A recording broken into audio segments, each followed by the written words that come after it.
क्या होता है प्रॉपर्टी ट्रांसफर करने का नियम, आज उसको समझना बेहद जरूरी है। और अभी क्या नियम चल रहा है, अभी क्या नियम प्रक्रिया जो है जिसको फॉलो करना होता है, इसको भी समझेंगे।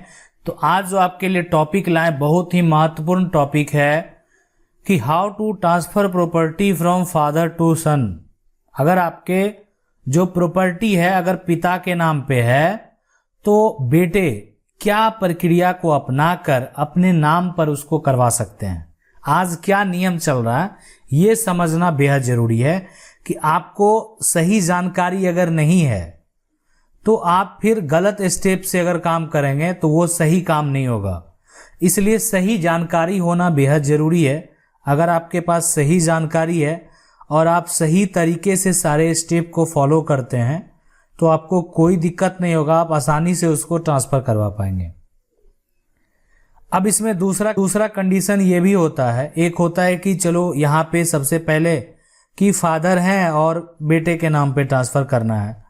दूसरा कंडीशन ये है कि how to transfer property after death of father, मतलब पिता की अगर मृत्यु हो जाती है इन केस तो बेटे, अब तो पिता है नहीं तो बेटे अपने नाम पे संपत्ति कैसे करें, उसके लिए क्या नियम प्रक्रिया है उसको भी समझने का प्रयास करेंगे। ठीक है, तो दोनों बहुत महत्वपूर्ण टॉपिक है, एक एक स्टेप को फॉलो करें। हाँ, अगर आप हमारे चैनल को पहली बार देख रहे हैं तो आप सब्सक्राइब जरूर कर लें और जो बेल आइकन है उसको भी जरूर दबा लीजिए। उसके साथ अगर आपका कुछ अलग समस्या है तो वो आप हमें कमेंट करके पूछ सकते हैं ताकि उस टॉपिक के आधारित हम वीडियो बना सकें आपके लिए और आपको एक बेहतर सलाह दे सकें। चलिए समझते हैं। सबसे पहला क्वेश्चन, पिता के बेटे हैं और जो है पिता के रहते हुए बेटे अपने नाम पे प्रॉपर्टी को कैसे ट्रांसफर कराएं। देखिए, अगर बात करें पूरे देश में ना तो हर जगह थोड़ा डिफरेंट नियम होता है, वो भी प्रक्रिया जो सरकार के द्वारा बनाया जाता है। लेकिन अगर बात करें तो 98% जो है ना लगभग वो बहुत जगह सेम ही होता है।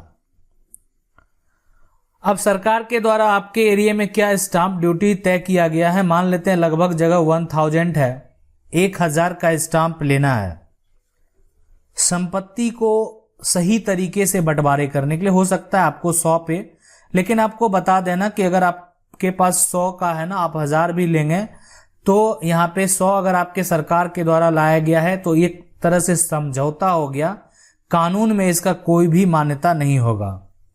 समझौता के तौर पे सरकार के द्वारा आपका बंटवारा किया जाएगा तो वहां आप कर सकते हैं। तो फिलहाल आप 1000 का स्टाम्प लें, स्टाम्प पेपर आप खरीद लें। ठीक है, आप किसी वकील से संपर्क कर सकते हैं। खरीदने के बाद अगर मान लेते हैं आपको समझ नहीं आ रहा है, एक होता है कि आपको कोई आइडिया नहीं लग रहा है, तो आप क्या कर सकते हैं, एक पहला काम जो सिंपल सा काम है, मान लेते हैं आप किसी वकील के पास नहीं जाना चाह रहे हैं तो किसी प्राइवेट अमीन से संपर्क कर लें, वो भी आपके सारे कागज अच्छे से बना देते हैं। हम ऐसा नहीं बोलेंगे कि सिर्फ आप वकील से ही संपर्क करें, आप प्राइवेट अमीन, अपने क्षेत्र के प्राइवेट अमीन से संपर्क करें, उनको भी नक्शे का, चौहद्दी का बेहतर नॉलेज होता है। ठीक है, और नहीं तो दूसरा, या आप किसी वकील को कर सकते हैं, और वकील को आप करेंगे ना तो आपको अपना चौहद्दी सारा बताना होगा। अपने क्षेत्र के किसी प्राइवेट अमीन को करेंगे तो उनको नक्शा है वो सारा देख के सब कुछ मेंशन भी कर सकते हैं। तो जो आपको सही लगे वो आप चूज कर सकते हैं। 1000 का स्टाम्प लेने के बाद सबसे पहले आपको बंसावली तो तैयार कर लेना है। आप चाहें तो पंचायत स्तर पे जो है बंसावली तैयार कर लें।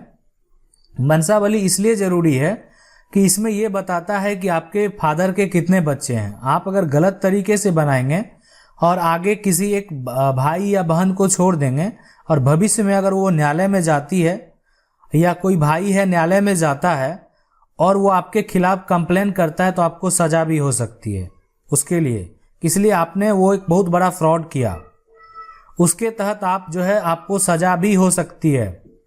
तो आपको 1000 का स्टाम्प लेना है, स्टाम्प पे सारा बात मेंशन करना है। स्टाम्प पे आपको जो है यानी जो फादर हैं, सन है, डॉटर है, सन है, ठीक है। तो इसमें अगर मान लेते हैं आप ये जो सन है, ये अगर अपना हिस्से की सारी प्रॉपर्टी को यहाँ पे मेंशन करवाएंगे, ठीक है, और उसके साथ उस प्रॉपर्टी का जब विवरण दिया जाएगा, जैसे मान लेते हैं खाता संख्या हो गया, खेसरा संख्या हो गया, अब मान लेते हैं खाता 100 है, खेसरा इसका 100 है, और इसमें जो अगर रकबा की बात करें तो ये 5 कट्ठा है या 21 गज है, ठीक है, या मान लेते हैं आपका स्क्वायर फीट में है, या आपका फुट में है, या आपका डेसिमल में है, कट्ठा में है, जो जिसमें है, तो आप उस जो प्लॉट नंबर है उसके साथ वो मेंशन करेंगे, प्लॉट नंबर के साथ, उसके साथ चौहद्दी जरूर मेंशन करें कि आपका उत्तर में क्या है, ईस्ट में क्या है, वेस्ट में क्या है, ये जरूर मेंशन करें ताकि प्रॉपर्टी का पोजीशन पता चले। तो जितना प्रॉपर्टी है सारे का ऐसा या तो आप अमीन द्वारा करवा लें या किसी वकील द्वारा करवा लें। ये पेपर जब तैयार करेंगे ना, तो इसके अलावा यहाँ पे सबसे पहले इसमें आपको जो है एक तरह से अगर सभी भाइयों का अलग हो रहा है तो दूसरे भाई भी अपना पेपर बना लेंगे, तैयार कर लेंगे। इसमें फादर के द्वारा भी आपको एनओसी दिया जाएगा, नो ऑब्जेक्शन वहां पे लगाया जाएगा। फादर मतलब इस पे दस्तखत करेंगे कि उनको इस तरह से कोई भी ऑब्जेक्शन नहीं है, सपोर्ट करेंगे। फिर आप इसको जो है आपका जो भी एक तरह से कचहरी है या जो अंचल कार्यालय है वहां पे जाएंगे, जहां जमीन संबंधित आपके कर्मचारी, पटवारी जो भी आप बोलते हैं वो बैठते होंगे, उनसे बात करेंगे और उनको पूछेंगे कि आपके यहाँ का क्या प्रक्रिया है, ऑनलाइन है या ऑफलाइन है। आपको बता दें लगभग 90% जगह ये प्रक्रिया ऑनलाइन ही होता है, 10% अभी भी ऑफलाइन है, जो आने वाले भविष्य में वो सारा प्रक्रिया ऑनलाइन हो जाएगा।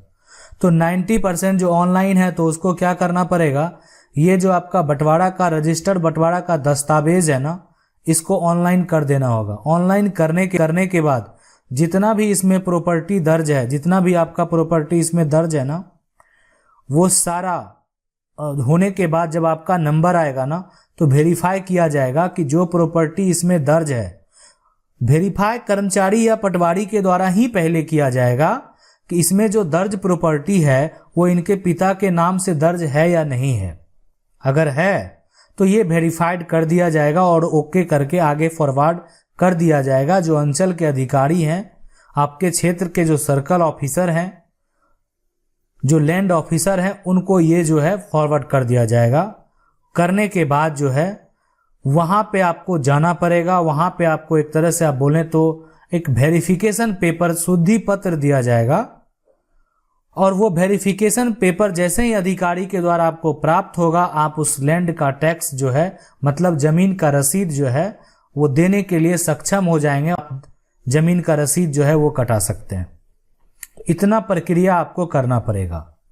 ये सारा प्रक्रिया मतलब वो अब जो है लैंड का टैक्स यानी इस बेटे के नाम से और दूसरे बेटे के नाम से ये हो जाएगा। और हम आपको बता दें अगर एक बेटी है तो आपको एनओसी बेटी से भी देना पड़ेगा उस स्टाम्प पेपर पे, ताकि उनके द्वारा ये स्टेटमेंट रहेगा कि उनको इस संपत्ति से कोई भी मतलब नहीं है और उसमें वो सपोर्ट करेंगे कि ये जो भाई अलग कर रहा है उसमें उनका कोई भी भागीदारी नहीं है। तो इसलिए अगर वो ऐसा सपोर्ट रहेगा तो आने वाले समय में कभी भी कोई भी तरह का दिक्कत का सामना नहीं करना पड़ेगा।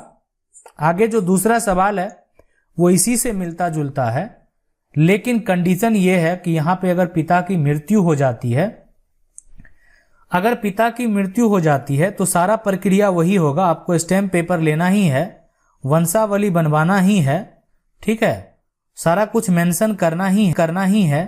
पिता के द्वारा एनओसी तो अब जाएगा नहीं, इसलिए आप जो है पिता का मृत्यु प्रमाण पत्र आपको लगाना पड़ेगा। मृत्यु प्रमाण पत्र लगाना पड़ेगा और बहन को अगर आप शेयर नहीं दे रहे हैं, बहन को हिस्सा आपको नहीं देना है, बहन अगर आपसे हिस्सा नहीं लेगी, हाँ अगर वो कानूनन लेना चाहेगी तो उसके लिए वो स्वतंत्र है। उनका जितना भी शेयर बनता है वो उनको शेयर मिलेगा अगर वो लेना चाहेगी तो, ठीक है। आपके हिसाब से आपका जो भी लॉ कहता है और उनका जितना भी शेयर बनता है वो आपको वहां पे देना होगा अगर वो लेना चाहेगी तो। लेकिन अगर वो नहीं लेना चाहेगी, आपको सपोर्ट करेगी तो कोई भी तरह का दिक्कत नहीं है, लेकिन आपको यहाँ पे सपोर्ट करना पड़ेगा, ठीक है। और करने के बाद दोनों में एक तरह से बोलें तो सेम प्रक्रिया है। आप इसको अगर आपका मोड ऑनलाइन है, आप इसको ऑनलाइन करवाएंगे, आपका जब नंबर आएगा सारे को वेरीफाई किया जाएगा और अधिकारी के पास फॉरवर्ड कर दिया जाएगा। फॉरवर्ड करने के बाद वहां से आपको वेरिफिकेशन पेपर यानी शुद्धि पत्र दिया जाएगा और फिर आप उसका लैंड टैक्स जो है कर्मचारी के पास से ऑनलाइन मोड से जैसे भी आपको कटाना है आप उसको पे कर सकते हैं। आप ऑनलाइन अपने लैंड का जो टैक्स सरकार को दे सकते हैं और प्रॉपर्टी फिर अपने नाम से आपका रजिस्टर हो जाएगा और उस प्रॉपर्टी का पूरा मालिकाना हक जो है वो आपका हो जाएगा। अगर आपका कुछ सवाल है आप हमें कमेंट करके पूछ सकते हैं। अगर वीडियो अच्छा लगा वीडियो को लाइक जरूर कर दें। चैनल को पहली बार देख रहे हैं सब्सक्राइब करके जो बेल आइकन है उसको जरूर दबा लीजिए। मिलते हैं अगले वीडियो में, तब तक के लिए